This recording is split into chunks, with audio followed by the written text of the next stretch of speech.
signed up for this project, thought it'd be a breeze. Just sit and chat with someone old, how hard could that be? Good evening, ladies and gentlemen, and welcome to the 23rd Annual Dinner Theater Fundraiser. We know you had many choices for your Sunday night: laundry, dishes, reorganizing your sock drawer, but you chose this, and we are so glad you did. Tonight's event supports the ministry of the Bentonville Beavers Pathfinder Club, where kids dive into the world of nature study, outdoor skills, leadership, teamwork, and serving others. Your presence here makes a difference, and we thank you for your support. Now, tonight, you might laugh, you might cry, and you might even rethink everything you know about grumpy old men. So without further ado, let's give a round of applause as we introduce the talented cast that will be bringing our story to life. Jonathan Villegas, the optimist who's determined that his adoptogrand will be Grandpa of the Year. Catherine Dunn, the reluctant rebel with a tough shell and a surprisingly soft center. Avery Klug, the encourager who proves that kindness and crossword puzzles go hand in hand. Adrian Laura, the history buff with a sharp wit and a soft spot. Lucas Pearson, the jokester who thinks he's an expert in all things old people. Mila Tony, the creative spirit that's always ready for a snack. Henderson Nichols, the question asker and deep thinker of the class. Katie Roberts, the quiet one who finds her voice and her courage. Jasmine Hamilton, the bundle of energy who brings sparkle and a whole lot of love. Mr. Villegas, their patient teacher who believes in servant leadership. Mr. May, the skeptical principal who learns that the biggest tests aren't graded. Mr. Pulfarber, the school board member who discovers that joy is also for grown-ups who are brave enough to believe in big ideas. Now, let's meet the colorful residents of the Serenity Care Nursing Home. Miss Rose, played by Jan Huff, the cookie-carrying, bingo-winning sweetheart who's always ready with a story and a snack. Mr. Baker, played by Brian Camacho, the hobby historian and veteran who brings quiet wisdom. Miss Reed, played by Daisy Aguilar, the gentle encourager whose heart is as warm as her hugs. Mr. Brown, played by J.D. Aguilar, the king of crossword puzzles and sharp as a tack and twice as stubborn. And Mr. Martin, played by Philip Walkup, the grumpy legend himself, hiding a heart of gold behind those crossed arms. And also appearing as themselves because no one else could do it better, please welcome the unforgettable mother-daughter duo, Emily and Ella Early.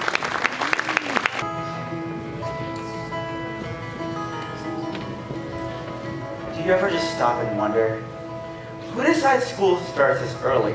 Like, was there a vote? Because if so, I would like a recount. Oh, and another thing, why does every movie about teenagers make it seem like we're either falling in love, saving the world, or dealing with some life-altering event? Like no one ever makes a movie about kids just trying to remember if you did something, while also wondering if cereal's a soup, which, by the way, it is.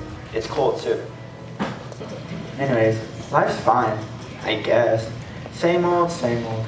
Wake up, go to school, do homework, eat whatever food mom remembers to buy, sleep, and then repeat. Nothing out of the ordinary ever really happens in my life. And honestly, I think I'm okay with that. Okay. All right. Good morning, everyone. This year, we are kicking off a special year-long project called Adopt a Grand. So we're teaming up with the Serenity Care Nursing Home, and we will be teaming each one of you guys with one of the residents at the nursing home so that you can have a chance to visit with them, get to know them, and hopefully brighten their day. Now, every Friday, at the end of the school day, for the last hour of class, we'll head over to the nursing home, and you'll be able to spend your time with your adopted grand. Now, this actually fits in really well with what we're going to be studying about in Bible class, because we're going to be starting a unit on joy. So as we go through this project, I want you to really think about what does joy mean? Not just in happy situations, but in all circumstances in life. This is great. I already know who I want. Yes, Jonathan? Will we be able to pick who repairs? Good question. No. All the assignments will be random, but I will work with the nursing home to make sure that every one of you has a meaningful match. Yes, Lucas? Is this for a grade? That's another good question. Yes, you will receive a participation score that will count for half of your Bible grade. Great. And old people. My favorite. I've never even had a grandma before, so how am I supposed to know what to do with some old person? Just what I need. More homework. It's not homework, it's people. And they aren't that old. Line it up. Do they have to like us back, or are we just stuck with them? This isn't about being liked, Lucas. This is about building relationships with people and making a difference in their lives. Yes, Henderson? Why are we doing this anyway? What's the point? Well, sometimes the best lessons in life you don't get from textbooks or from tests. This project is about learning how to empathize with others and understand others and help make a difference in their lives. Sounds like a waste of time. I'll bet I'll get the coolest band. Someone who likes snacks and jokes. Or someone who's ready to lecture you about responsibility. Do you think they would understand arts and crafts? Painting's fun. I hope mine has some cool stories. History is way more fun when it's real. Yeah, I'd like to hear about the past from someone who lived it. Catherine, you're acting like this is the end of the world. Just seems like another chance to mess up. Why bother? Because it might surprise you. All right, everyone, have a great day. Mr. Villegas, can I have a word? Yes, of course. I couldn't help but overhear you announcing your adopted grant program. I guess you've decided to really go through with it. I mean, it's ambitious and risky. Are you sure we have the resources to pull it off? I've made every provision possible. I have the approval from the school board. I've talked with the nursing home and their staff is on board. And I believe in my students. I think this is exactly the kind of project that can change people's lives. Change lives or overwhelm everyone involved? I mean, we're a small school, Mr. Villegas. We don't have unlimited resources or funding. What happens whenever the grades suffer? Well, Mr. May, the school needs more than, these students need more than just academics. They need to see that there's a world beyond themselves. And the nursing home residents, well, they need to know that someone cares about them.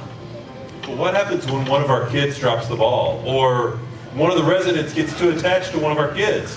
Then I'll help them. I'll teach them resilience and responsibility. I mean, isn't that our job?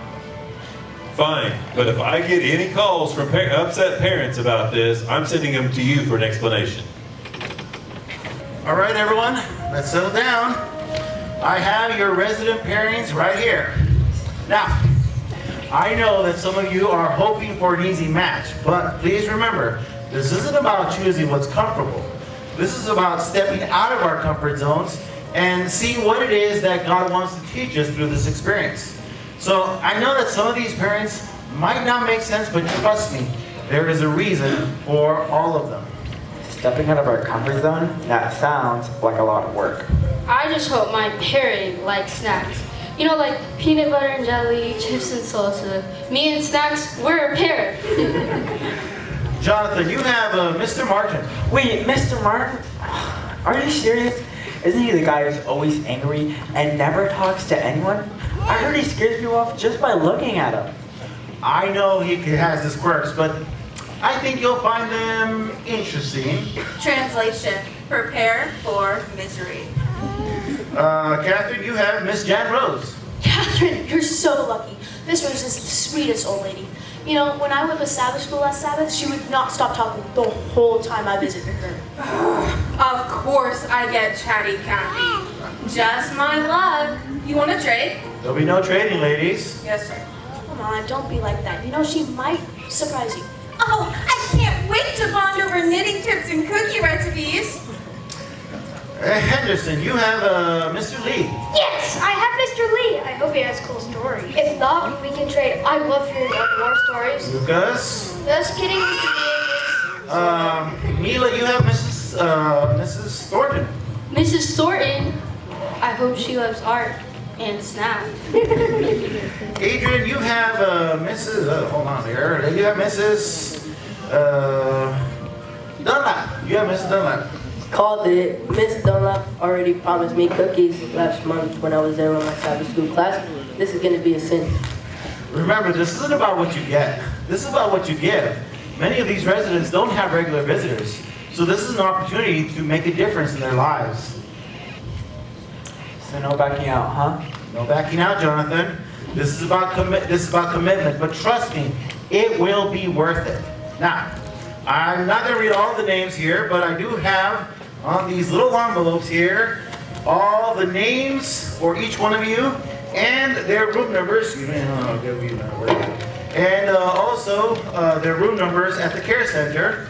Now, I'm giving these to you guys, but please make sure you remember it's your responsibility not to lose this information, all right? Everyone have a great day.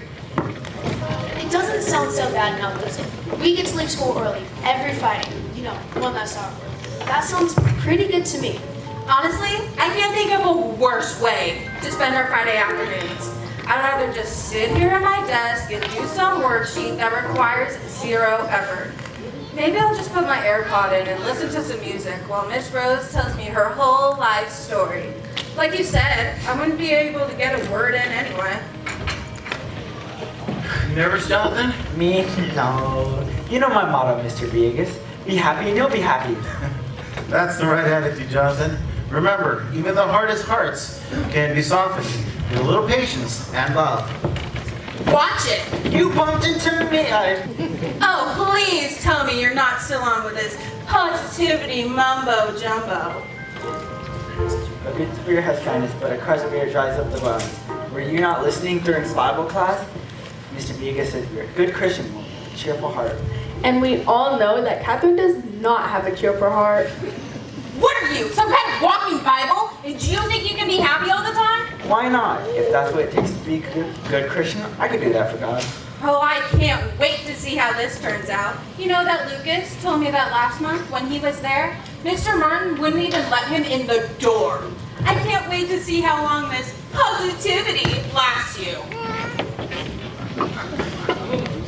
Come on, don't listen to her. She's just trying to get to you. Yeah, I know. He was probably just having a bad day. I got this. You're braver than you think, Jonathan. Just take it one visit at a time. Anyway, I think I'll probably be expert on grandmas here. I mean, I live with mine. Watch and learn. Or you can see how much candy you pull from all the old ladies. They always have minced butterscotch and stuff in their pockets. He's not even that scary. He's like really old. Be positive. Hi, I'm Jonathan. Okay. I'm part of the school. The Adopt a Grand project. I'm your visitor. Visitor? I didn't ask for a visitor. I don't need one. Well, sorry, but I don't think it's optional. They assigned me to you, so here I am. Well, quit standing in the doorway, boy. Either come in or go out. You're letting out the bot air. Yes, sir. So, nice weather today. Great. Fantastic. I'm talking to a wall. Maybe if I brought a chessboard or something, you know, we'd probably stow upon it. Oh, Catherine! Miss Catherine? It's Catherine, isn't it? Yeah. Oh, I'm so glad you're here. I just love young people. They're so full of energy and ideas. Do you like to make new friends? Sure.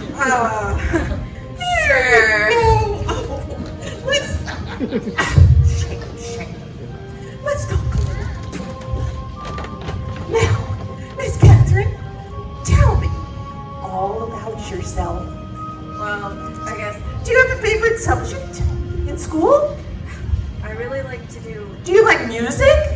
I like music. I used to play the piano for church, and it was fun to do that. Do you like music? I guess.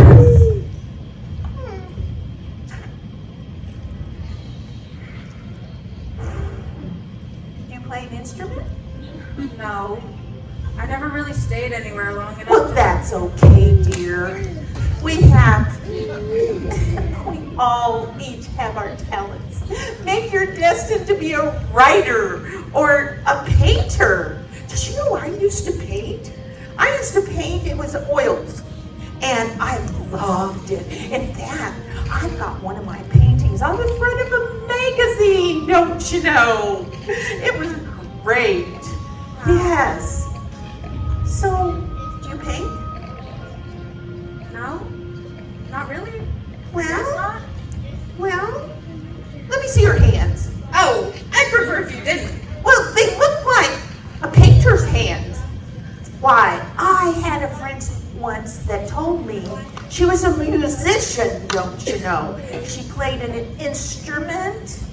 Yeah. And she played the piano, and she played so good, she could make those piano keys just sing. And she said that she could always tell when a student of hers was going to be a great pianist because of the length of their fingers, you know, Really? all in the hands.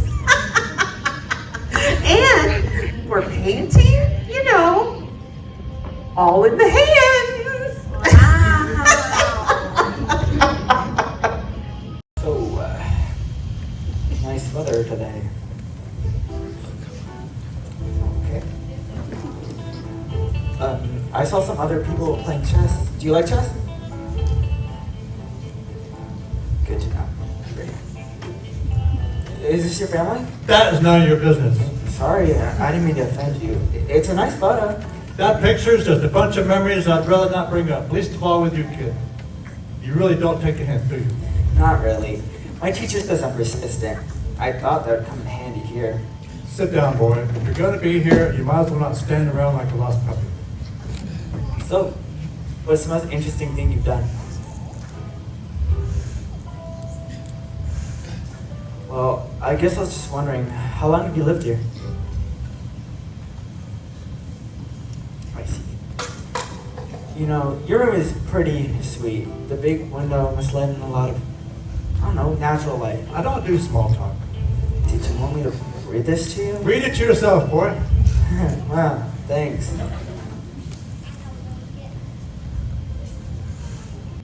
Oh, I just love having company, Catherine. You know, I have a son, and he used to come weekly to see me, just regular as rain, but he moved away. So, you know, he doesn't come very often. Do you visit your grandparents? No. No? Well, I'm sure they'd like to see you. They never wanted to see me. Never wanted to see you. Oh, dear. That must have been so hard. You know, when I was your age, I wanted to travel the world and go overseas. But times are different now. Do you ever get tired of talking? I do chatter on, so don't I? Well, here. Let me give you something. Last week in bingo, I won some cookies. And I'll just give you one. There you go, dear. Wow. Enjoy that. It's nice and sweet. Thanks. Oh, you're so welcome. I always like to share with people that'll listen to my chatter, people that are not gray. You know, it kind of colors up the room a little bit. It's so nice. At this point, my hair is going to be gray by the end of this. What was that you said here? Sometimes these earrings just don't work very well. Nothing, Miss Rose. Nothing? And Miss Rose is so formal when we're such good friends already. I'm going to come over here and you can call me Miss Jan. And that's one of the cookies that I won at bingo last week. I think I'll just put it in here to keep for later. Okay, you do that. And now, let's see, what was I telling you? Oh, yes. I got to travel across the ocean. I traveled to Japan. Do you know where Japan is, dear? I'm 16. Of course I know where Japan is. I should have known. Do I know where Japan is? Does she think I'm 5? I mean, is this what torture feels like? How many stories does one person have? Knock, knock, knock. It's time to go, Jonathan. Are you ready? Yep. Thank you, Mr. Martin. See you next Friday.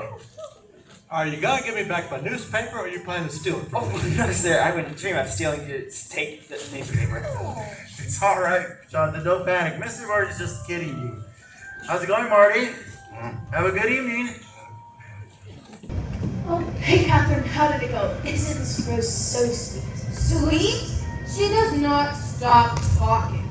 It's almost like she doesn't even need me in the room. I don't know why I'm here. It's pointless. Come on, you know she might surprise you. And plus, it's only the first period. Just give us some time. Yeah, like I really needed another person treating me like their own charity case. What do you mean? It's just people like Miss Rose. They love to fix people. They want to make me their little project. Like they know me. Like they know what I need. I don't need fixing. Okay, no one told me old people are brutally honest. What happened? I told Mr. Brown that I love my grandma, and he said I must be used to the smell of mothballs and old regrets. I mean, what does that even mean? Wait, I thought you were an expert on old people. Sounds like your expertise didn't help much. Excuse you, I'm great with old people. I even brought him a crossword puzzle, and guess what he did? I don't know, he thanked you. No, he looked me dead in the eyes and said, "This one's too easy. Next time, bring me something that actually makes me think."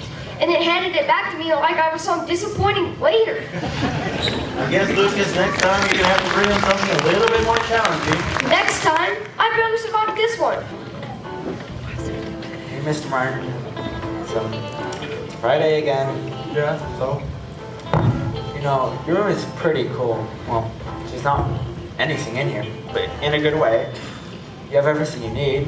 Bed, chair, that bookshelf, and this photo. Don't touch that. It says Emily. I said don't touch it. Okay. Don't you ever touch that again, ever.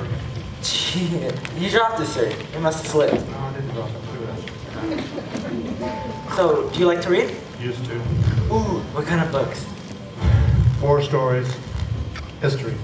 Real stuff, not that nonsense kids read nowadays. History's cool. Mr. Villegas said we can learn a lot from the past. Sometimes the past is better left buried. But isn't that what makes us who we are? Listen, kid, I don't need a lecture. I'm fine the way I am. You don't have to keep coming here. It's not about coming. I mean, I want to. I want to know more about you. Is that so? Yeah. I know you don't like talking, but people don't get grumpy for no reason. So, you think I'm grumpy, do you? Oh. You ever lose something, kid? I lost one of my AirPods last month, and that sucked because I could only hear music in my left ear. You lost what? An AirPod. Never mind. I don't want to know. That's not the same. Well, what did you lose? None of your business. Dang, we don't have to talk. It's fine with me. Catherine, you look like you'd rather be anywhere than here. Isn't that obvious?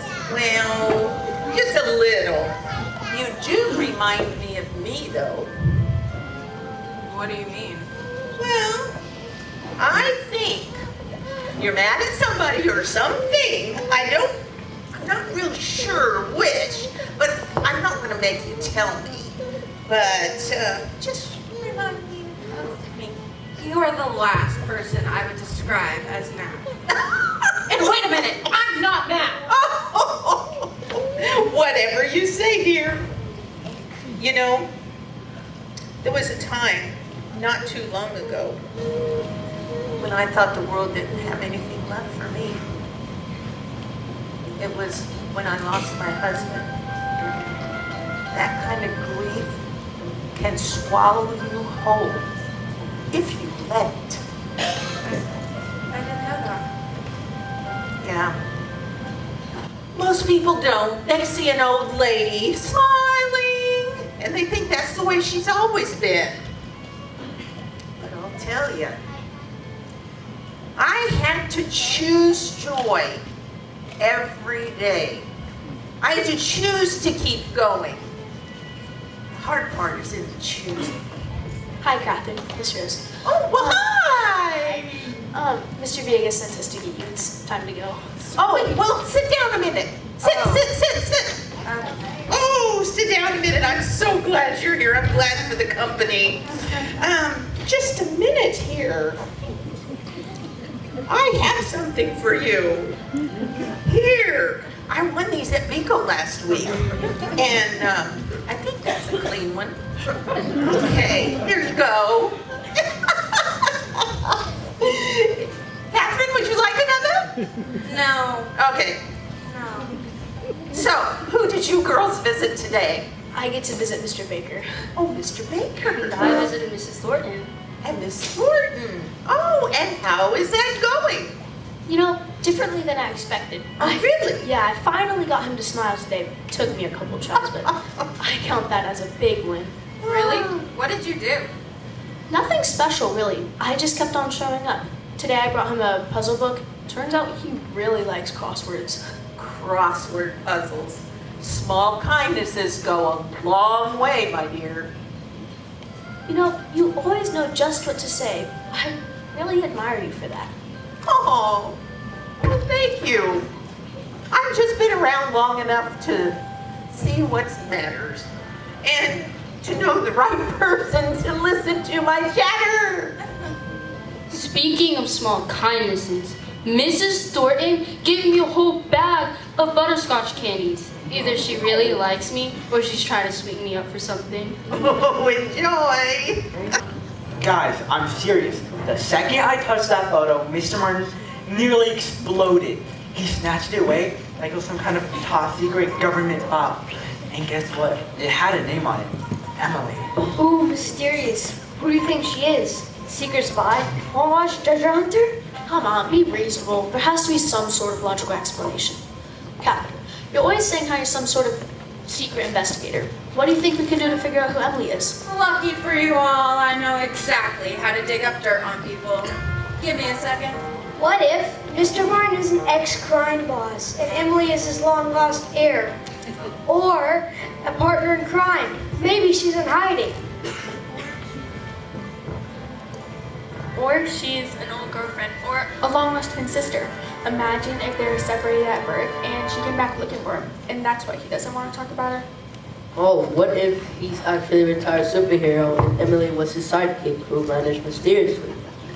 You guys watch too many movies. It's probably just like what Katie said. She's an old girlfriend he does not want to talk about. Or what if Mr. Martin is in the witness protection program and Emily's the key to some huge criminal conspiracy? Or what if Emily is a secret agent going to fake her death to protect Mr. Martin? Or it could be his daughter and something bad happened between them. That would explain the reaction. Whatever it is, it's got to be something big. It was probably someone he cared about, and something happened between them that he regrets. What exactly are you looking for anyway? Quit hovering like that. Have you never heard of personal space? I'm checking public records, military databases, and anything else I can access without, actually breaking any laws. If you find anything about aliens, let me know first. Yeah, or underground bunkers filled with gold bars. What if Mr. Martin is secretly a millionaire and he lost all his money in some wild business deal gone wrong? Or what if Mr. Martin was part of some secret, some government experiment and he had to and he had to change his identity to escape something? Maybe Emily's the one who knows where all his riches are hidden and he's trying to keep it a secret. Be reasonable. It's probably just a family thing, and he and Emily had a falling out, and that's why he doesn't want to talk about it. Yeah, but if that's the case, why keep her photo around? That means he still cares, right? Guys, I found something. There are old military records on Mr. Martin. He served a long time ago. Looks like he was in the Army during the Vietnam War. Whoa, he earned several medals, including a Bronze Star for bravery. It even says he was injured in combat, but later returned to duty. Does it say anything about Emily? Will you please be patient?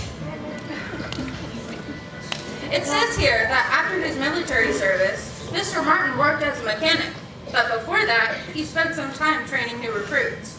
It looks like he was well respected, even spoke at a few veterans events. He was honored for his service several times, won a few community service awards, and hold on, here it is. His wife's name was Margaret Martin. And she passed away. Oh. Hold on, let me look for her obituary. What if she's not actually dead and she had to fake her death to escape something big? Or maybe she got involved in something dangerous and Mr. Martin is trying to keep her a secret for her own safety. Or she could have just moved away and he regrets whatever happened between them. That would explain why he reacted so strongly. Regret can make people shut down. Or what if they got into a huge fight and Emily cut him off completely? That would be rough. Or what if Mr. Martin was part of some secret government mission and Emily's his handler who went rogue? Or this is just some really painful family memory and we're all overthinking this. I found her obituary. And? Dead. Oh, hold on. Here it is.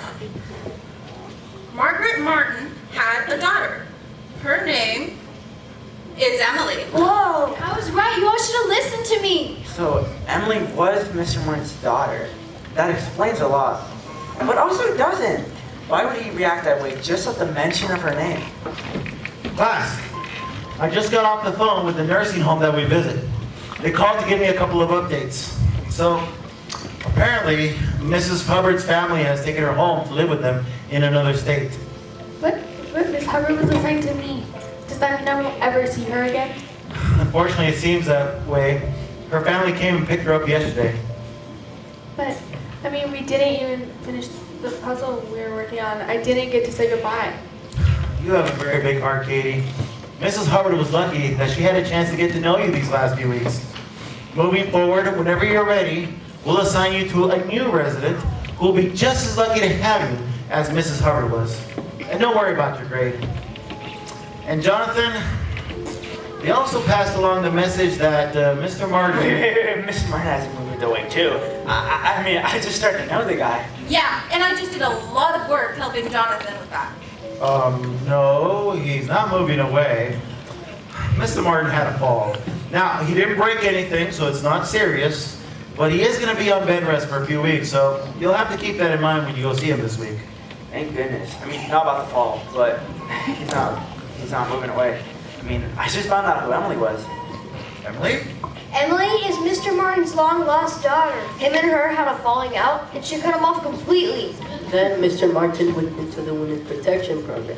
And Mr. Martin hasn't seen or heard from Emily since then. None of that is true. You guys have watched too many TikTok videos. Emily is Mr. Martin's daughter. That's all we know. Mr. Martin nearly exploded when I asked him about the picture in his room last week, and I just wanted some answers. I see. Well, just try not to pry. We want to be sensitive if there's any underlying family issues involved. Now, let's all head back to our seats and get our science books out. Don't worry, I'll keep searching after school and see what else I can find.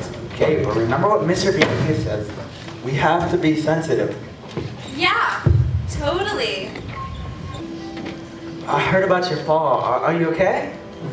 It wasn't serious. Just some overcautious nurse forced me to stay in bed for 2 days. Well, sounds like maybe you need some company. I don't need a babysitter. I'm not trying to be one. Just thought maybe you want someone to talk to. Haven't you learned by now, boy? I don't talk much. Well, I do. And I'd like to ask you something. Thought I told you, kid. I don't like answering questions. I'll give this kid one thing. He is persistent.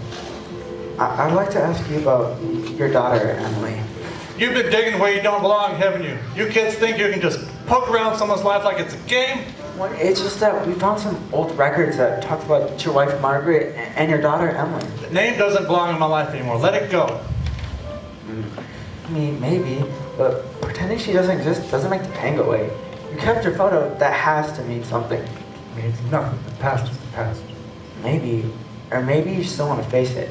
When something hurts that much, it's easier to shut it out than to face it. But maybe shutting it out is what makes it hurt even more. You think you know everything, don't you? Look, kid. She left. She walked out of my life a long time ago. Never looked back. That must have hurt. I don't need pity from some kid. It's not pity. I care about you, Mr. Martin. You don't even know me, and you're a kid. Why would you care? Just because I'm a kid doesn't mean I don't have feelings. You've tried and tried to push me away. And look, I'm here, aren't I? Yeah, whatever. I may just be a kid, but I'm pretty good at fluffing pillows. You should see my bed at home. My mom says it's more like a nest than a bed. I can help you get comfortable. I don't mind. Help? I don't need help. I've taken care of myself longer than you've been alive. That doesn't mean you have to do it alone now. Catherine! You have that look again. Oh, I have something new to show you. Do you? Yes! It's a new friend. Oh, Isn't he cute? He was a gift. Picture down there on your eyes. There you go. Isn't he cute? yeah. I'll just set him up here. You know what I see? What? I see your mind as a beehive, buzzing with thoughts. Care to let some out? I promise I won't slap them away. It's just, I don't get people like Jonathan. He keeps trying and trying, even when people push him away. I don't get it. Why try to help someone, even though it's clear they don't want it? Yeah. I used to wonder that too. Did you know I used to keep to myself? I wasn't very friendly either.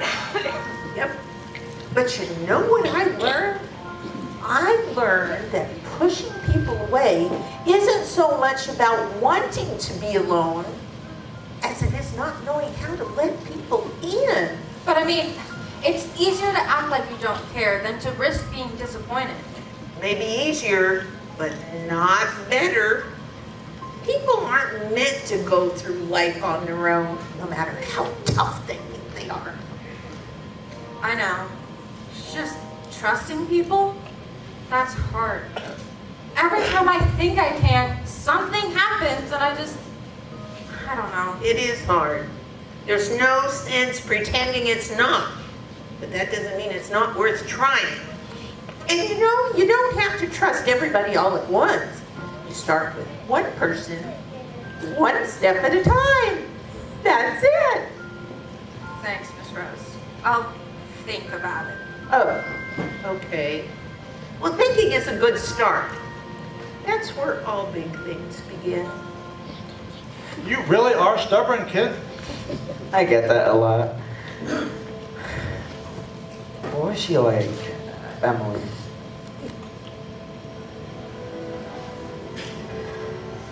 She had the brightest laugh. Could light up a whole room. Oh, and she was fearless. Anything from climbing trees to jumping off the top of those really tall poles at the ropes course. Drove her really like crazy. She sounds amazing. She was. Too smart for her own good. Is that why it's so hard to talk about her? Because she passed away? No, she's alive. Well, she is? After her mother passed away, things changed between us. We got into a really big fight and she left. We haven't spoken in years. It just didn't always know how to show her I cared. Maybe it's not too late to try. You don't get it, kid. It's too late. She wouldn't want to hear from me even if I tried. And how do you know that? Because I know her and I know what I did. It's none of your business anyway. You should just let it go. Some people just don't get second chances. Welcome to the first ever Adopt a Grant Christmas party. We have games, music, and even cookies to decorate. I just love a good party. I don't. What's wrong with you at Christmas? Nothing? Everything? I don't know. Can we just get this over with? Hey, Mr. Martin, the Christmas party's about to start. You should come. Pass. but they'll be good cookies. I helped bake them myself. Cookies that a bunch of kids made? I don't think so. I'm sure every last one of you licked your fingers while you were making them. Mr. Martin, we aren't toddlers. We washed our hands first, I think. And it's Christmas. You could at least come. Go make a mess someplace else, kid. Christmas ended for me a long time ago. Suit yourself. First up, bingo. Someone will bring you a bingo board, and whenever you get a bingo, just shout it out. Oh, thank you, Mr.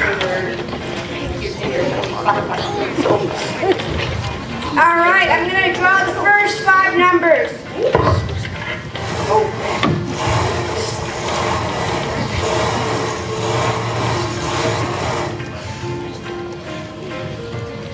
B7, B7,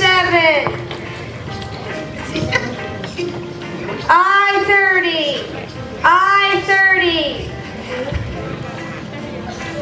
N28, N28, G17, G17, O21, O21. Bingo! Lucas, you gave everyone the same bingo board. I told you to check them after they come out of the copy machine. Oops. What do? We only have one prize. Give it to me. I won. We all won, old man. No, I was first. I think we just started a bingo night. Okay. New rule. First person to do the chicken dance gets a prize.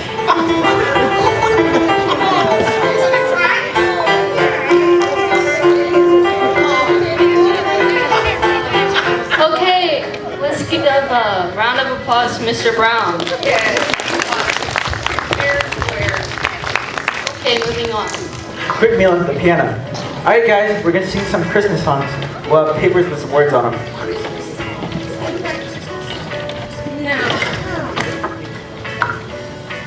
You'll eventually get it. We'll be singing Jingle Bells. No, Mila, it's Oh Holy Night first.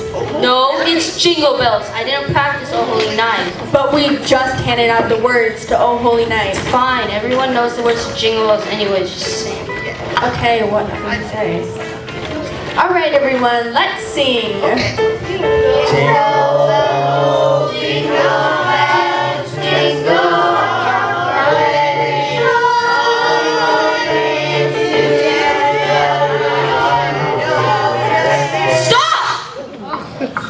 All right, that was fun. Thanks for singing with us. This is the unholiest night I've ever witnessed. All right, next up, comedy by the one and only Jonathan. Alright folks, prepare to have your socks left right off. I'm not wearing socks. What? Socks. Alright, Just a minute, just a minute. You need some socks? I have some fuzzy ones. No, me no. Okay. Alright, why was the snowman looking through the carrot? He was picking his nose. What does that mean? I think it's supposed to be funny. Wait, dude, explain it to me. I don't get this. I don't get it either. Snowmen have carrots for noses. So when he was looking through them, he would... You wouldn't be picking. You wouldn't be picking. You would be choosing. Okay, moving on. Why does the Christmas tree ever get lonely? Because it hurts. What's my punchline? One mystery. Thank you. You did good. Okay, last one. What do you call an old snowman? Frank. What? His name is Frank. I had a snowman once. I named him Frank. That's a good snowman name. I like Frank better than Frosty. No, it's not Frank, it's water. An old snowman is water because he melted. That's kind of sad. You should be ashamed of yourself. Yeah. Poor Frank. No, it's not Frank, it's water. Rest in peace, Frank. Let's give a big round of applause. Oh, thank you. Thank you. That was such a response. Thank you. Yeah, good Good job, Miss Reed. You stole the show. All right, next up, cookie decorating. We bake the cookies ahead of time, so all you have to do is decorate them however you like. We've got frosting, sprinkles, And enough sugar to keep the place bugging till New Year's. Careful, Adrian! No! This is the last thing. Everything else is going. No! No! This is all your fault. I thought doing the right thing was supposed to feel good. But right now it doesn't feel good. It feels awful. And the worst part is, Mr. Martin, he wouldn't even come. He wouldn't even give me a chance. Like, everybody's mad at me. Like, I planned for it to be a disaster. Like, I planned for Adrian to send our cookies flying. I mean, it was my idea. I was the person who thought a bunch of kids could pull off a Christmas party in a nursing home. But I had a vision, you know? Everything was perfect. And maybe, just maybe, Mr. Martin would even crack a smile. But it didn't happen. None of it happened. Now I'm starting to wonder, does it mean I'm a bad Christian? Because aren't Christians supposed to be joyful all the time, no matter what? At least, that's what I thought. I just want the day to matter. But instead it feels empty. Well, that was a complete disaster. You think? I can't believe you gave everyone the same bingo board. And for the record, I told real jokes. These people just don't appreciate comedy. That was hard to watch. Not as hard as watching a lot of cookies hit the floor. And my song. You all printed the wrong words for my song. You practiced the wrong song. We talked about your song and you just didn't listen. Okay, I get it. It wasn't quite perfect. Wasn't perfect. It was a mess. And guess whose idea it was? Come on, it was my idea, but we tried to do something nice. It just didn't quite work out. Right? I mean, it was your idea. Okay, but that doesn't mean we should blame Jonathan for it. It was just an accident. No one meant for it to be bad. Try telling that to Miss Reed. She said, and I quote, "That was the worst Christmas party since 1972. And poor Jonathan. Even Mr. Martin didn't want to come to your little Christmas party. No wonder he doesn't want to spend Christmas with you. You act like you're trying to help him, but really, you just want to be the hero. He sees right through you. Catherine, and maybe why no one wants to be around you because you push everyone away before they can even care. Is that what a good Christian says? Where's our joy now? I just want to quit this whole project. Same. I'm so embarrassed. How are we supposed to show our face at the nursing home again? Hey, Jonathan, why don't you quote some Bible verses to help fix everything? You love showing off how many you can memorize. All right. Go ahead, give us That's some enough. wisdom. I understand that you're all upset. But let me tell you something. Every one of you went to that nursing home today with the best intentions. And yes, things went wrong. But does that mean we failed? Maybe it just means we're human. So instead of blaming each other for everything that went wrong, why don't we try to learn what... One second, everyone. It's the nursing home. They're probably just calling to tell us to never come back ever again. Yes? Oh my, when? Yes, we'll be praying for you. Thank you for updating us. Yes, please. Keep us updated. All right, goodbye. So, that was the nursing home. Mr. Baker was rushed to the hospital after we left. They did everything they could, but he passed away. I'm so sorry, everyone. What? But he was fine. And he was fine earlier. But how? But he was laughing. What? No! No! It was the last Christmas I read.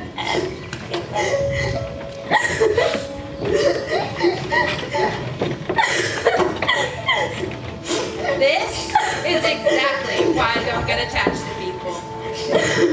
I'm so sorry. It's not your fault. I just wish I could have done something to make it better. You guys smiling today.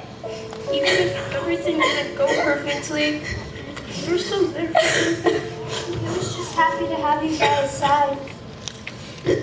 Avery, I think you should go to the office and call your mom. Maybe have her come pick you up early. You're having a lot of big feelings right now, and I think it would be good for you to be with her right now.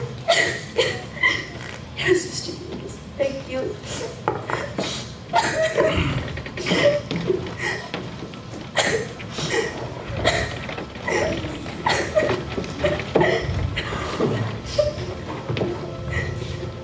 Well, I guess all the party stuff we were arguing about doesn't seem so important anymore. But I just want to say sorry for my part. I was kind of a jerk about everything. We all were. Yeah, I didn't mean what I said when I quit. I was just frustrated. Same. And the piano thing, a classic disaster moment. I guess I don't want to quit either. I'm so sorry. I should have stopped. That wasn't fair. I didn't mean anything. I was just mad. Well, I kind of deserved it. I'm sorry too. You know, what happened today, it's not something any one of us expected. It's hard when things don't go the way you planned, but it's so much harder when you lose someone that you love. But you know, Christmases aren't perfect. They never have been. The first Christmas was not perfect at all. But Christmas is about love and hope and joy. But real joy isn't about things going right. It's not about perfect parties or about never feeling lost. Real joy is about holding on to faith even when things are bad. You know, I knew Mr. Baker, and I know that he loved God. And I knew that he gave his life to him. And I know that because of Jesus' sacrifice on the cross for him, we can have hope. Because he's at rest now. But when Jesus comes back, we're going to see him again. And on that day, there will be joy.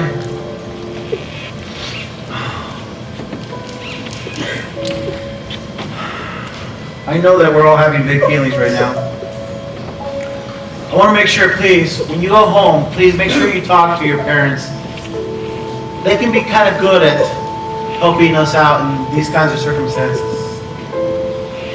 I hate that we're starting Christmas break this way. But if any one of you need anything at all, please know I'm only a phone call away. Class dismissed.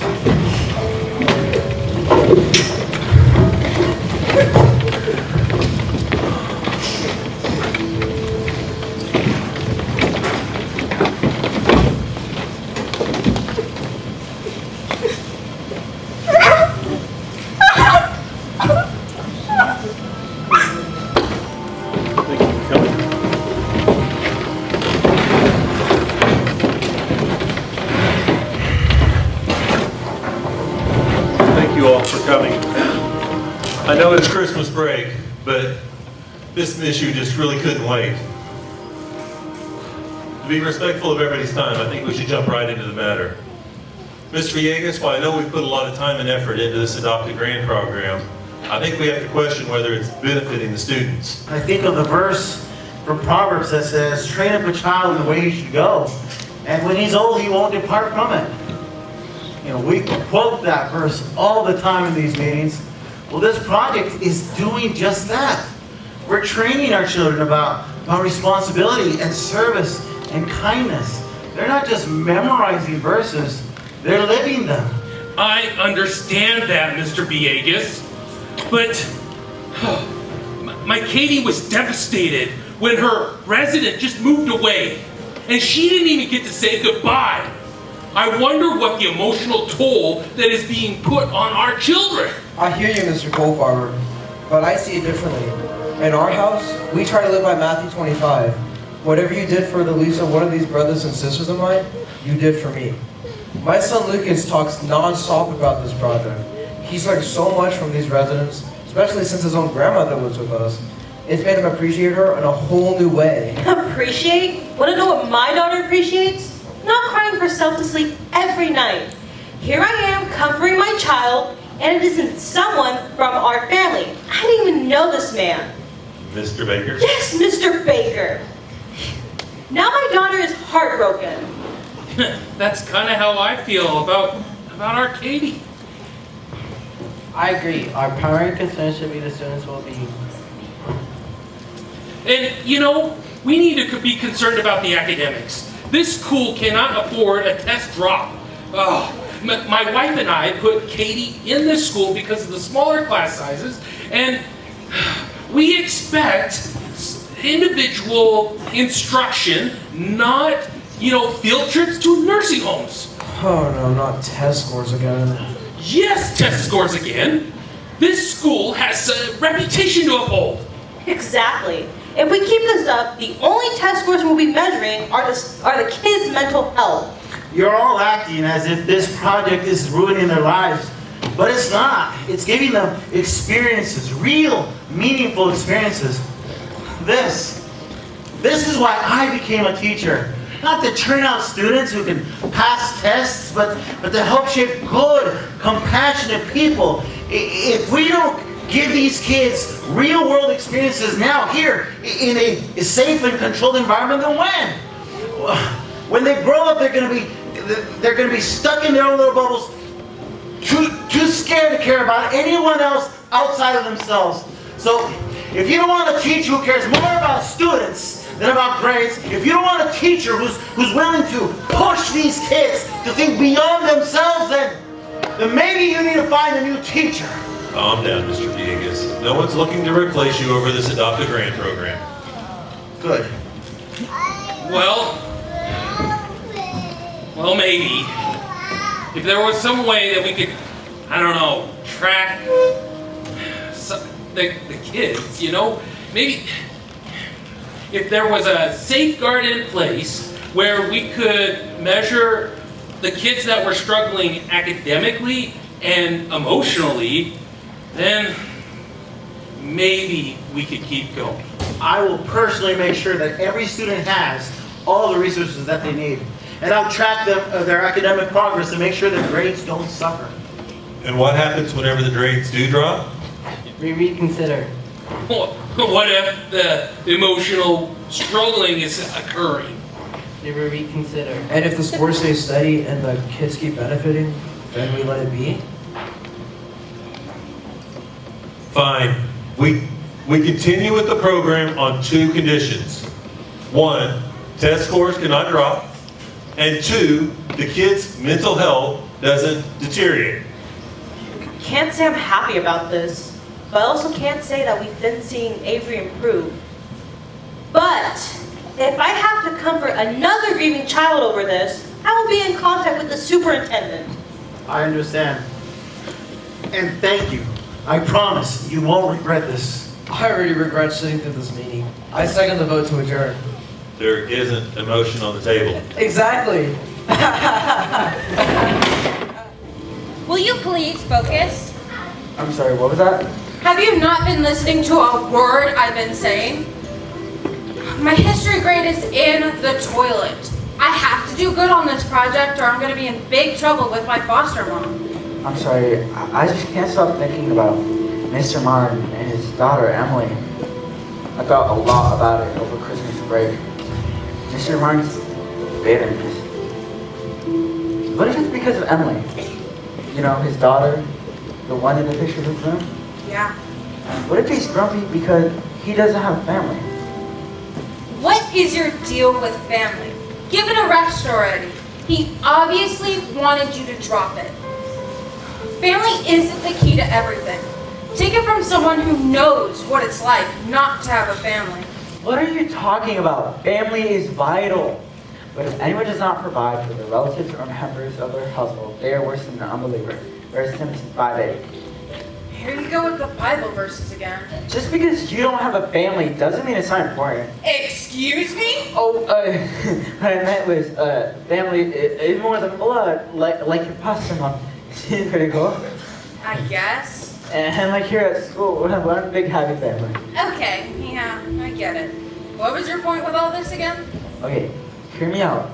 What if we could find Emily? What if they could talk things between them? Look, if they can do this, maybe I can finally experience pure joy. Oh, brother. Why are you so hyper-focused on this joy thing? Everybody knows that this life is hard and happiness is few and far in between. I just can't stop thinking about what Mr. Vegas said in Bible class last month about counting it all joy. Consider it pure joy when you face trials of many kinds, that you know the testing of your faith produces perseverance. See that? I could do it again. Show off. Look, I honestly feel like this is one of these moments. Mr. Martin doesn't have much time left, and I don't want to waste any of it. Look, I've searched everywhere online that I possibly know of, and I can't find Emily's last name anywhere. I'm at a dead end. Oh, sure. Mr. Villegas, he might know. He's been around here a lot longer than any of us. We should ask him. You can ask him. He actually likes you. It's more likely to listen. True. But you have to come with me. Fine. As much as I think this whole thing about finding Emily is a waste of time, I do love solving mysteries. Besides, you get nowhere on this without me anyway. I want to say that. Mr. Villegas, a word? Yes, something on your mind? So you know how Mr. Martin has a daughter named Emily? Yes. Well, we are wondering if you could help us find her. That is a big decision. Why? He's alone, and he's hurting. We think finding Emily might help. I mean, Jonathan is the one who's worried and thinks it might help. I don't really care. I asked nicely. Well, it might not be that simple. I'm sure there's a very good reason for why they're estranged. But shouldn't he at least have a chance to make things right? Shouldn't he at least have a chance to experience joy? Doesn't fixing problems always lead to a happy ending? Here you go with the joy again. Look, you have good hearts, both of you. But I have to tell you, reunions aren't always happy endings.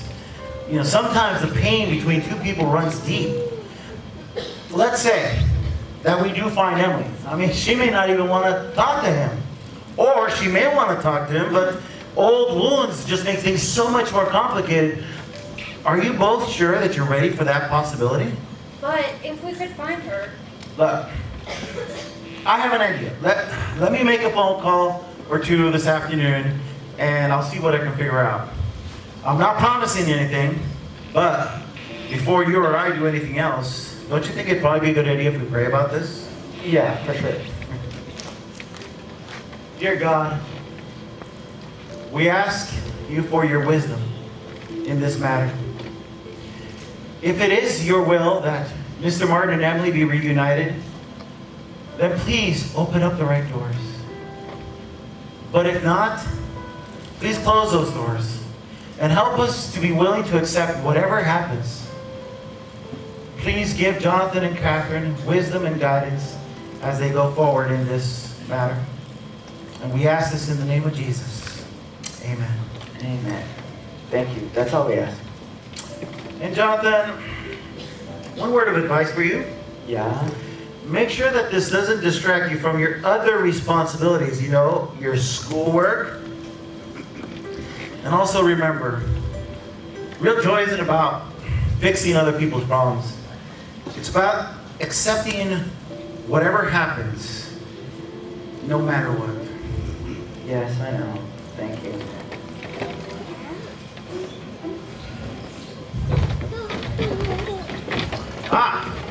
Catherine, Jonathan, thank you for staying after school. I have some information that you might find interesting. You found her, didn't you? I did. Emily's last name is Ehrlich, and I was even able to track down an address for her. Thank you. Hey, how'd you even do that? It's not important. It's kind of impressive, though. You got connections or something? Well, let's just say I've got my ways. The real question is, what do you want to do with that information? Easy. We go to her house and demand an explanation. Wait, what? No, that's way too aggressive. She doesn't even know us. Okay, then we call her. No, talking to strangers on the phone is the absolute worst. Okay, then we give her a text. She would think it's spam. Okay, so what do we do? Maybe we write her a letter. A letter? Yeah. That way she has time to respond, no expectations, just an open door if she wants to walk through it. That's a thoughtful approach, actually, Jonathan. It gives her space, but it lets her know that she has a choice if she wishes to choose, if she chooses to take it. I hate when you're right. Well, it happens a lot. I wouldn't say that. So, now the question is, who should write that letter? What? Me? Despite whatever you say, you are the best writer in the class. You do have a good way with words, Catherine. Okay, fine. I'll help. But if this backfires, I'm blaming you. Fine, deal. One other condition. What is it? I get to use AI to help me with, emotions and all that. I think that's a condition I can live with. You got a deal. Dear Miss Aldridge, we hope this letter finds you well. You don't know us, but we've been visiting your father the last couple of months for the adopted grant thing. We've come to know him not just as a grumpy man, which, don't get me wrong, he is, but as someone who still hides pain from the past. He doesn't talk about you a lot, but when he does, it's clear he misses you. We don't know the full story, and it's not our place to assume. But what we do know is that life is precious, and that sometimes stuff can get in the way of things that truly matter. This letter isn't meant to pressure you, but it's meant to tell you that your father still thinks about you, and maybe you think about him too. If you ever want to connect with him, we'd be happy to help in any way possible.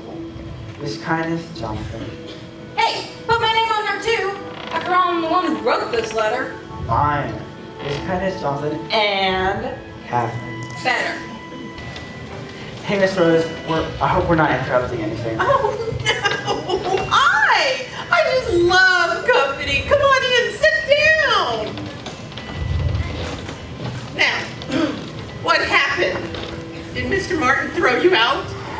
Hopefully not. He's gone at a doctor's appointment, but it'll be us this afternoon. Oh, okay. Well, I feel blessed that you're here. You know, I have something for you. Let's see. Is it money? No, Oh. I'm on a fixed income, remember? Oh, a cookie! Yes, I won those at bingo last week. Simply. Wait, last week? Here you go. Catherine, would you like a cookie? No. Okay, okay. What was that? It thundered. Oh, I didn't know the weather was bad. So, tell me, what are you two learning in school these days? Ooh, Mr. Vegas has been teaching us in Bible class about counting it all joy. Joy? Consider it pure joy, my brothers and sisters, when you face trials of many kind, that you know the testing of your faith produces perseverance. Oh. Show off. Again. Well, that's a wonderful verse, and you memorized it well. But do you know what it means? I wish I had someone to visit. Miss Hubbard left so suddenly. I mean, I didn't even get to say goodbye. Oh, poor dear. Yeah. one day she was here telling me about what it was like to be a child in the 1950s, and then poof, she was gone. No time to tell her how much I loved her. Aw. Loss is not easy. You know, I bet she knew how much she meant to you. Yes, she did. The Lord brings people in and out of our lives, different stages of our lives, you know, and we don't even know the reason why sometimes. Maybe she left because she finally knew I was gonna beat her at checkers. Not a chance. She said that you played like a distracted squirrel. A squirrel? Aren't they calculated risk? More like chaotic leaps of faith. Oh, now y'all, let's not compare Jonathan to an overcaffeinated rodent. I mean, I guess it just feels unfinished. Like you should have done something more. Oh, no. At least you had someone worth missing. Most of the adults in my life have let me down. Social workers, foster homes, teachers who promised they'd check in and forgot I existed. I don't know how I'm supposed to consider that joy. Oh, Catherine, whatever do you mean? Oh, it's just that Mr. Vegas had been teaching us in Bible class about counting it all joy. As you heard, I can recite it from memory. Do you take requests? Maybe you can quote some Shakespeare next. To be or not to be, my talents are vast and refined. Maybe vast and refined, but young man, you have not answered my question yet. What does this verse you recited mean to you? Honestly, I'm not sure. I mean, I tried so hard with Mr. Martin, but... Mr. Martin is a plateful. Yeah, he's so grumpy. It makes me wonder sometimes if I'm a bad Christian. Oh. Because aren't Christians supposed to be joyful all the time, no matter what? Oh, Jonathan. What this verse doesn't mean is that you have to go around being happy, happy, happy all the time. Or that you have to pretend to be cheerful when times are tough. No, it's more of a deep, quiet peace. When you know God is in control, even though life seems so unfair. So it's not about smiling through the hard stuff. It's about trusting that God has a plan. Exactly. Yeah. Real joy is not just about the feeling. It's more about a foundation. So I don't have to walk around like some grinning mannequin? No, absolutely not. Well, there goes my voice. Joyful no more. That's not even a thing. Give it time. So it's also okay that I feel sad about Miss Hubbard leaving. No. Of course, grief is a part of loving people. And you don't have to carry that burden alone. No. And your friend, what's her name? Avery? Avery, who saw Mr. Baker. And then he passed away. I'm sure she's really sad about that. How is she doing anyway? Avery is really brave. I think she cries about it sometimes, but not in front of us. She said that she didn't want to be reassigned to a new resident because she couldn't trust that they wouldn't just die in her too. I mean, I get it. I spent most of my life not trusting people. How am I supposed to start now? Remember, Catherine, one step at a time. Just one step at a time. Yeah, it's not magic. You have to work on it. It doesn't happen overnight. No, but God does not expect you to have it all figured out. God is very patient and sends friends to remind you that you're not alone in this journey. And maybe, just maybe, I'll have to be reassigned soon. Someone else here probably needs a friend. Maybe we all do. Oh, dear ones. Well, that's where real joy begins. Of course. registered feeling or... Dear Jonathan and Catherine, I wasn't sure if I was going to write back. If I'm being honest, when I first saw your letter, I thought about throwing it away. Things between my dad and me, they haven't been good for a long time. And for a while, I told myself it was better that way. But something about what you wrote stayed with me. Maybe it was the fact that two complete strangers took the time to reach out, to tell me that my dad wasn't as closed off as I believed. That maybe there was still something worth saving. I don't know why, but I kept the letter. I read it more than once. And then I asked myself a question I hadn't thought of in a long time. What if I regret this? I have a daughter now, Ella. She's smart and kind, and she deserves to know where she comes from. More than that, she deserves a chance to know her grandfather. If he's willing to try, to really try, then so am I. If there's even a small chance that we can fix what's broken, then I don't want to waste it. Thank you for reminding me that sometimes grace is worth giving, no matter how much time has passed. I'll be in touch soon. Emily. All right, everyone, remember, this is an opportunity to show kindness and learn from our elders. So, be respectful, be patient, and most of all, listen. All right, off you go. You nervous? Me? No. Who am I kidding? I've never been more nervous in my life. Well, if you faint, I'll totally catch you. Probably. Jonathan, you're going to be all right. Catherine, you should probably head over to your visit with Miss Rose. Miss Rose and I will be praying for you. Jonathan, I would like you to meet Emily and her daughter, Ella.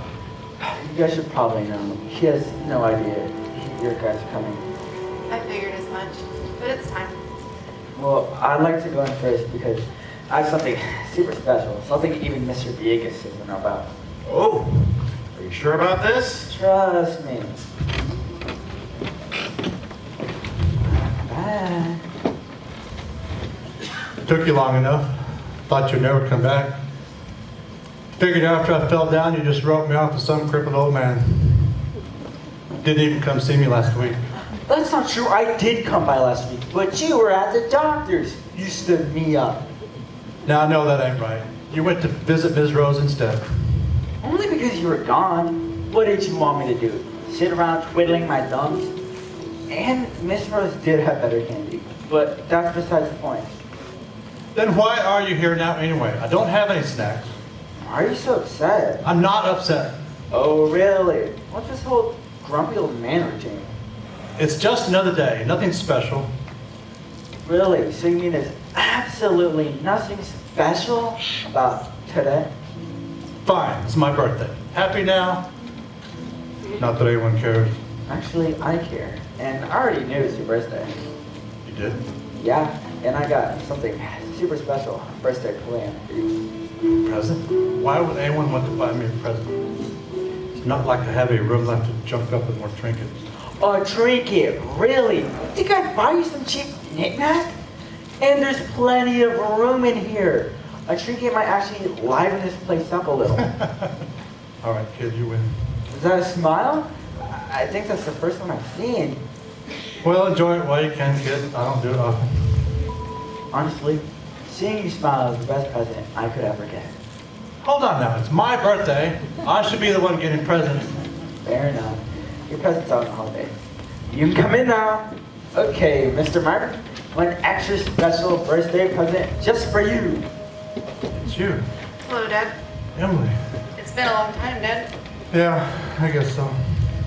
I wanted to come sooner, but But you didn't. no, I didn't, and I regret that. Well, what's done is done. I'm here now, Dad. Can't we just talk? Talk about what? How you abandoned me? That's not fair. Well, newsflash, Emily, life's not fair. That's why your mother was taken away from us. She got sick, Dad. There was nothing any of us could have done to stop it. Well, congratulations for stating the obvious. Just because Mom died didn't mean you had to push me away too. I needed you, Dad, more than ever, and you pushed everyone away. You needed me? How do you think I felt when... I know I waited too long, Dad. I was scared.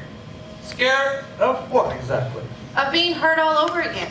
Because when Mom died, I lost you too. You shut me out. I didn't leave because I wanted to. I left because I didn't know how to stay. Mom,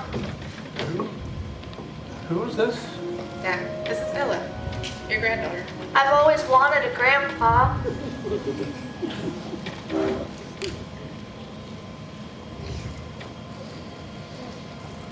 You remind me so much of your grandmother. I think so too. I've made such a mess of everything. You both should just leave. There's no moving forward from here. Of course there is. We all make mistakes sometimes. I make lots of them. Like last week, when I tried to glue on my own fake fingernails, and I spilled a whole bottle of nail glue on the new comforter my mom got me for Christmas. And if you don't already know, nail glue is like super glue and it does not wash out. Mom was mad for a bit, but I know she still loves me, and I think she still loves you too. Not possible. I do love you, Dad. And I'm sorry. I'm sorry I've let so much time come between us. I don't know how we've ended up here, but I'd like to fix it. Yeah, well, it probably won't be easy. Nothing worth doing is easy. You know, a lot of people think I'm just a grumpy old man. They are probably right. But you can be our grumpy old grandpa. She's right, Dad. We want you back. Please don't push us away again. All right. I was right when I said you reminded me of your grandmother. You both do. You're both stubborn. And I bet you wouldn't have it any other way. Okay, you two are gonna squeeze the old man to death. Don't get too comfortable, Mr. Mike. The birthday surprises aren't over just yet. Come on in, everyone. Wait, what are you up to? Happy birthday to you. Happy birthday to you. Happy birthday, Mr. Martin. Happy birthday to You know what, Mr. Martin? I think I finally figured something out. Oh yeah? What's that, kid? I think this is what real joy just might be. I think you're right, kid. I think you're right. Class, this morning we are finishing our unit on joy. And we've been talking about what is joy. Not just happiness that comes and goes, but real joy. And I've been thinking to myself, now that you've had a chance, several months in fact, to visit with your adopted grands, have your thoughts on joy changed at all? Yes, Jonathan. I used to think that joy was about fixing people's problems and putting on a smile, but Mr. Martin taught me that joy is about showing up for people who matter. That's an excellent insight, Jonathan. That joy isn't about ignoring hardships, it's about trusting God even in spite of them. I didn't really want to do this project at first. I thought it was a waste of my time. But after spending time with Miss Rose, she's my resident, she told me about some hardships that she's had to go through in her life. And she helped me realize that I was holding on to a lot of anger. With myself, with other people. But she also helped me realize that if God can forgive, maybe I can forgive too. Yes, AJ. Miss Dunlap told me a bunch of stories about her life. Some of them were sad, but even though she lost her life, she never stopped believing in God. She told me even though life is tough, doesn't mean God isn't good. That really made me think. Yes, Jasmine. Miss Reed always says being thankful makes you happy. She writes down what she's glad about in a little notebook even when things aren't that good. I tried it too. In fact, she even gave me a notebook to write down what I'm glad about. Sometimes we talk about what we're glad about, and I really look forward to that. Yes, Henderson. Sometimes joy isn't always about the big stuff, like when I play checkers with Mr. Lee. Every time he'd win, he'd get this tiny smile like he was super proud of himself. Yes, Avery. You know, Mr. Baker used to be a school principal, and he always tried to see the best in his students. He told me that joy is about finding the best in people, even when they mess up. At first, I didn't really get it, but now I think I do. I just wish he was here so that I could tell him I understand now. I'm really glad I got to know him, and I really, really miss him. Lucas. Mr. Brown taught me patience. You see, he moved really slow. At first, I got frustrated. But then he told me life is a race, and if you slow down, you see more beauty. That really struck me. But to be honest, I get a lot of practice at home, too. I live with my grandma, and she takes 30 minutes just to go out and check the mail. I've had years of training. Baby. After losing Miss Hubbard, I thought that I didn't want to continue this project. But after meeting Miss Green, I realized that I did.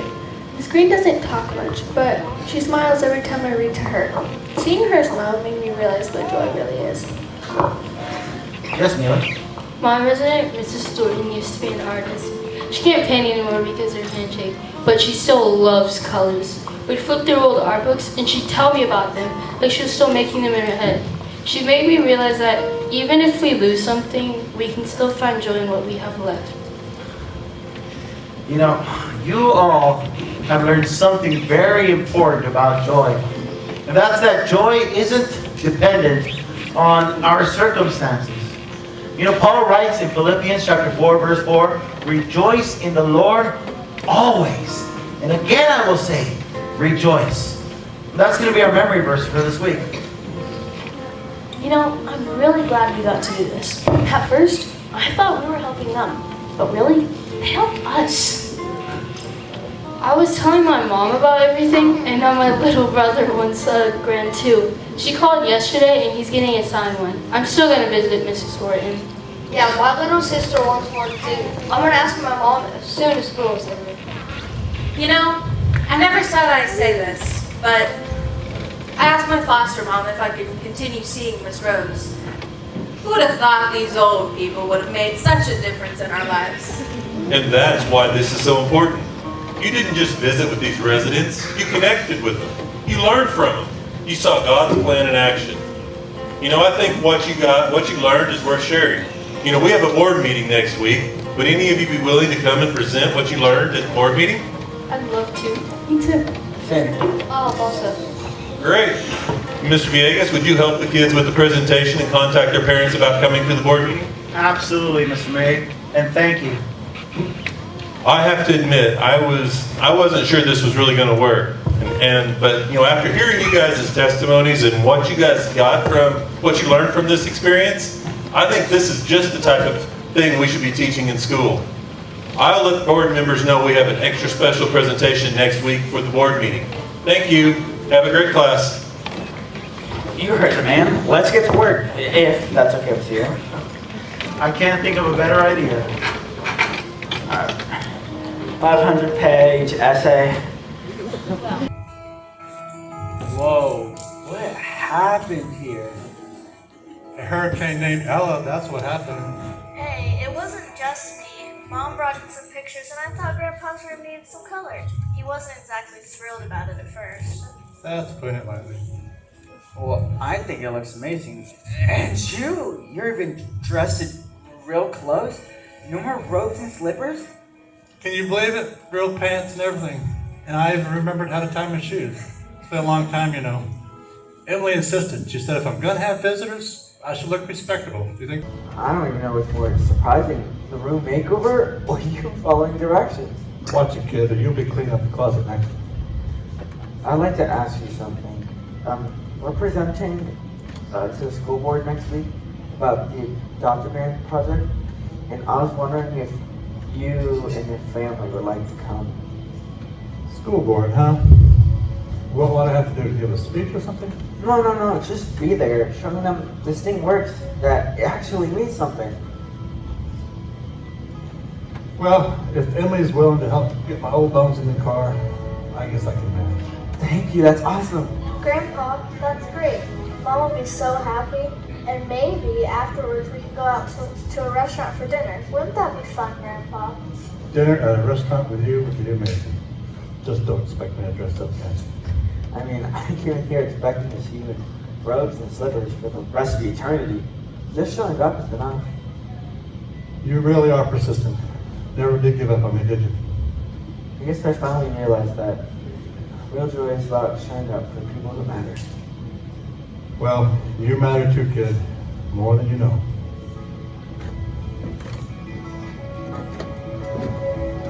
I used to think that joy was about fixing people's problems and putting on a smile, like some kind of instant joy machine. But man, Mr. Martin really taught me something. He taught me that real joy isn't about fixing people's problems. It's about finding comfort in the little things, like laughing at bad jokes and getting excited, seeing an old man wear like real clothes for the first time forever. So, what's next for me? Well, I've got plans, big ones, like expanding this whole adopt grant thing, so that every lonely grandpa and grandma gets stuck, paired with a kid who won't give up on them. And maybe I'll start a campaign to ban one baseballs. Seriously, who picked that color? If all else fails, I can always make a fortune selling an advice book. How to get grumpy old man to like you, eventually. But if there's one thing I really learned, it's this. To change the world, you don't need a grand speech or fancy plans. You just need to show up again and again. Till someone like Mr. Martin says, "Hey kid, you're alright." And that's the best feeling in life.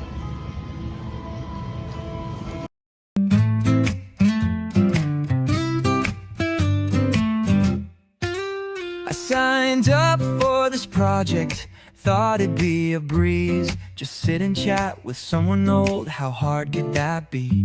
But the guy I got is grumpy, doesn't smile, doesn't wave. He just sits there, arms all crossed like I dug up his grave. I try to be friendly, I try to be nice, but he just stares like I'm paying the price for what I don't know. But I'm stuck in this seat every Friday, same old beat. Mr. Martin and me, oh what a pair. One of us grumbles, the other just stares. But maybe, just maybe, there's more than I see. Behind all the grumbling, there's someone like me. Turns out life hits hard, and he's seen some stuff. Lost some people, lost some hope, yeah, it's been real rough. But I tell him about my questions, all my doubts, all my fears. And for the first time, I think he actually hears. We're both kind of broken, both kind of lost, both kind of stubborn, but counting the cost. Maybe grace is a thing you don't earn, you just get. And kindness is something you never regret. Mr. Martin and me, oh what a pair. One of us grumbles, the other just stares. But maybe, just maybe, there's more than I see. Behind all the grumbling, there's someone like me. Maybe friends don't start as friends. Maybe hearts don't heal too fast. Maybe kindness takes some patience, but the best things always last. Mr. Martin and me, oh what a sight. Turns out even grumps can see the light. 'Cause maybe, just maybe, when hearts start to mend, the best kind of strangers can turn